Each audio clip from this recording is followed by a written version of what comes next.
Hello and welcome back. We're on question 30 now. Surely organic or natural food would be healthy for us. Well, I'll leave you to think about that one. Heroin and marijuana and all this stuff, they're natural and organic. These are just words that are used to sell products. It doesn't tell you what these things, what anything that's natural or organic is doing to your brain. So don't be misled by that one. And often these things cost more money too, for some unknown reason. They do less to them, I think, don't they? Put less treatment into them. They just sell them to you as they come out of the ground. They should be cheaper, in theory. Would a blood test show which food a person is intolerant to? No, it wouldn't. A blood test is testing for allergies, as we talked about earlier, for chemical reaction. It has nothing to do with food intolerance. Food intolerance occurs in the brain. It's electrical resistance in the brain. Would this computerized scanning help to cure conditions such as AIDS and cancer? Well, I've never tested anybody for that reason. I've tested people with cancer for other reasons, headaches and eczemas and things. And I have letters from people saying thank you, how wonderful they feel after the test, and how the brain must be running the body better because they get better from their eczemas and so on. So in theory it will be running the body better and be able to fight the cancers better because, as we talked about earlier, the brain controls the immune system. So it gives them better quality of life if nothing else. What about prescribed medication that people are on? Will it affect their scan results? And do they cease taking this when they have had their food intolerance test carried out? No, it won't affect the scan results, and no, they don't stop taking prescribed medication. You talk to your doctor about that one. It has nothing to do with me. If you've got to come to me with a migraine and some tablets that you've been taking for years, well, I'll fix the migraine. If you want to carry on taking the tablets, well, make your own mind up. We'll talk to your doctor. I don't tell you to stop taking any prescribed medication. Do you prescribe any medication? Me? No, I don't. Don't need it. Just take away the cause of the problem once you've found it, and you haven't got the problem. So what do you want medication for? Of any kind.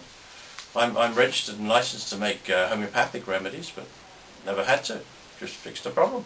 You haven't got a problem. And even if the medication was prescribed, it doesn't work anyway, because people out there like yourselves are on stuff, been on stuff for years. It's not working, is it?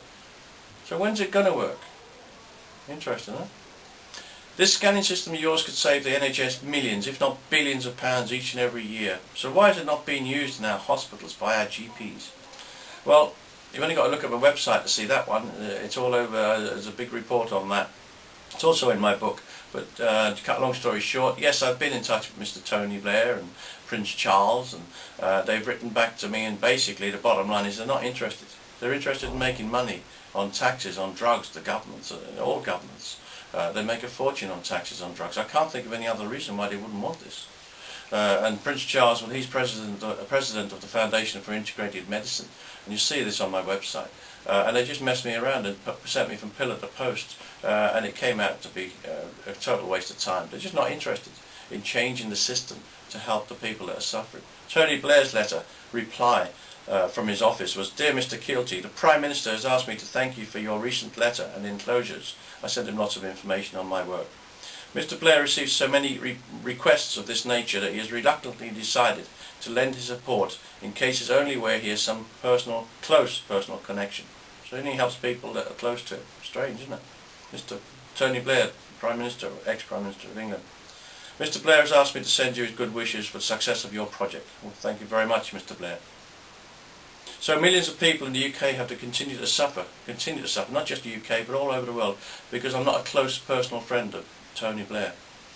Can you work that one out? Because I can't. Next question. If a patient wishes to see you, do they have to be referred by the doctor? No, they don't. It's a simple answer to that one. 37. Question 37. What do doctors and drug companies generally think of your work? Good question. I've met an awful lot of them. I've treated doctors all over the world for health problems, and I've treated directors of drug companies, the biggest in the world, the biggest drug company in the world, and 2 or 3 of them that top the list. They send me their patients, their people from health departments, all that. They love it, but they're not going to tell you about it for obvious reasons. They're in business to sell your products. I understand that you've carried out clinical trials for the Migraine Association, and that you give talks on your work to groups of people such as the UK Eczema Association and the Women's Institute. Yes, I do. And I didn't get slow hand clapped when I gave a talk to the Women's Institute, like Mr. Blair did. Interesting.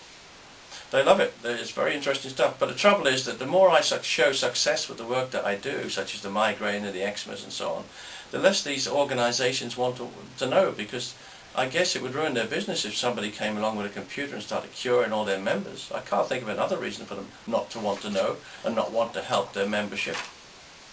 So I'll leave you to think about that one. But again, it's all in my book. Check it out. No, there's an awful lot of stuff going on here that people don't know about, and it's wrong. Why should you carry on with migraines and eczemas when they're so simple to cure? But nobody wants you to know about it.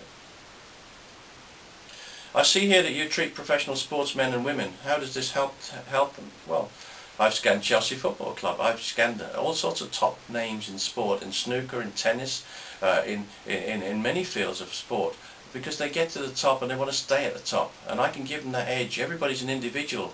Whether they play in a team or anything else, they're individuals. A football team is made up of 11 individuals, and when you get them all working together at their peak, in each and every case, they're all different. The brains are different, but you get 11 brains working to the maximum output. You get a team that can play serious sport, whether it be football or anything else, and they're one step ahead of the opposition, and that can make a big difference, as you're well aware.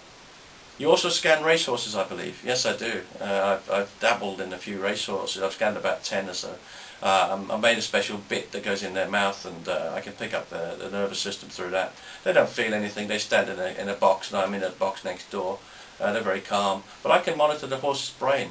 And where racehorses are concerned, of course, that can make a hell of a difference. It only needs to be oats or tomato or carrots or something that they're having on a daily basis to send their brain crazy, and they won't run so well. Even though they win the races, in most cases, they could and will run better. They have done. The ones I've tested have anyway. It can make a big difference to their time, just like it does to any human being. Their energy level goes through the roof, and so does their concentration.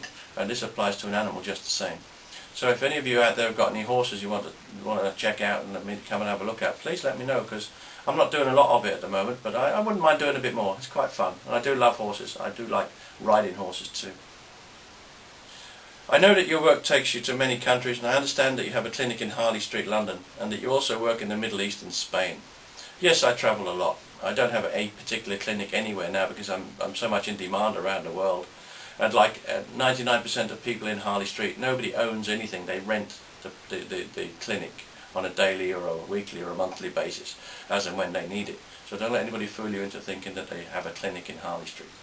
But there will be some, but it won't be very many. But I travel a lot. I travel an awful lot. And the best way to get hold of me is through my website and through my email or through the internet. When patients leave your clinic the following day, do they have all the information they need? When patients leave your clinic following a scan, do they have all the information they need to recover, or do they have to wait for it to be sent on? No, you have it in your hand. You know exactly what you've got to do. And lastly, if people need further help or advice in the weeks and months following a scan, is this available to them? Yes, it is. The job's not done until you get better, as far as I'm concerned, and I'm always only ever a phone call or an email away. There you go, we're running short of time. That's 40 questions and answers. Hopefully they've helped you to understand what I do at NETSCAN. All the very best now. Bye-bye.